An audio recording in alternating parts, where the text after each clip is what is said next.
ఎన్టీఆర్ జిల్లా నందిగామలో మున్సిపల్ కార్మికులు ధర్నా చేపట్టారు. 10వ తేదీ వచ్చినా ఇంతవరకు జీతాలు పడలేదంటూ సిఐటియు ఆధ్వర్యంలో ఆందోళనకు దిగారు. అలాగే కనీస వేతనం 26,000 చేయాలంటూ డిమాండ్ చేస్తున్నారు. తక్షణమే మున్సిపల్ కార్మికుల సమస్యలు పరిష్కరించకపోతే రాబోయే రోజుల్లో సమ్మె బాట పడతామంటూ హెచ్చరిస్తున్నారు.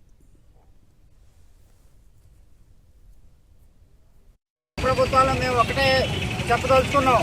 ప్రభుత్వాలు కనీస వేతనం 26,000 ఇస్తామని చెప్పేసి ఇంతవరకు అమలు చేయట్లా.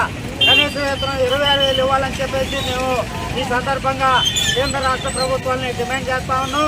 ప్రధానంగా ఇప్పుడు కొత్తగా నూతనంగా ఏర్పడిన తర్వాత ఎప్పుడూ కూడా 1వ తారీఖున వేతనాలు పడి ఇప్పటికి 10వ తారీఖు అవుతూ ఉంది.